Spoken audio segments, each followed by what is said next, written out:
TV খুললেই অস্ত্রের ঝনঝনানি।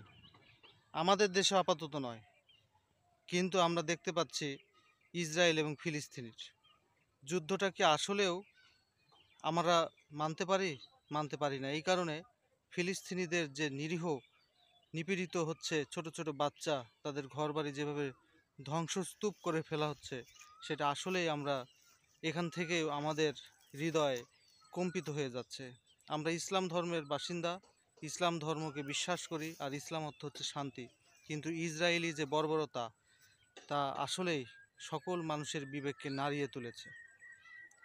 কই সেই মানবতা? কোনো মানবতাই তো খাটছে না।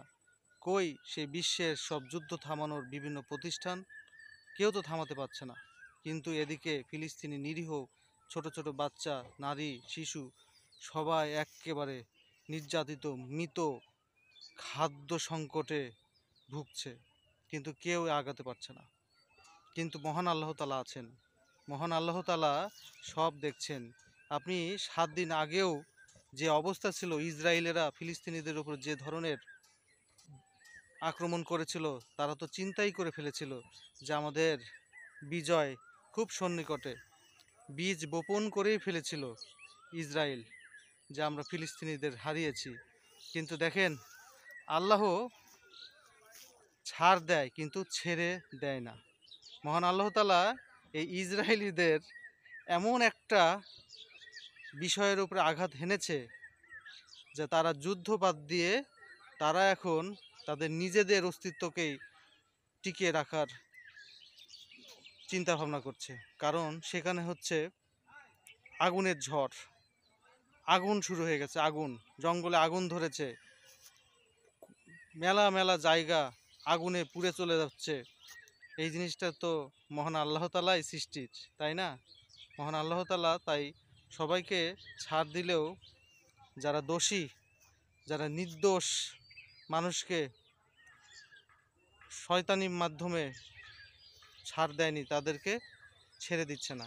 তাই ইসরায়েলিদের ধ্বংস করতেই এই ধরনের অগ্ন্যুৎপাত শুরু হয়ে গেছে।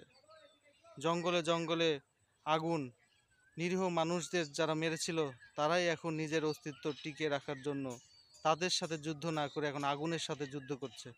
সত্যি এটাই হচ্ছে বিষয়, যেখানে ইসরায়েলেরা বীজ বপন করেই ফেলেছিল যে আমরা ফিলিস্তিনিদের সাথে জয় লাভ করেছি, কিন্তু তারাই এখন জয় লাভ করছে।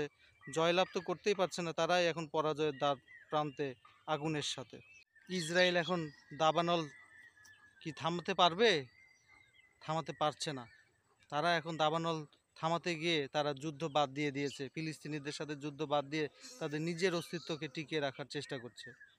তাই আমি আবারও বলছি, এরকম নির্যাতন নিপীড়ন করলে চলবে না।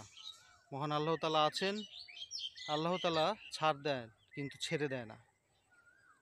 ধন্যবাদ। সবাই আমার এই ভিডিওটা ভালো লাগলে অবশ্যই শেয়ার করবেন, আর না শেয়ার করুন তাও পুরোটা দেখবেন। ধন্যবাদ।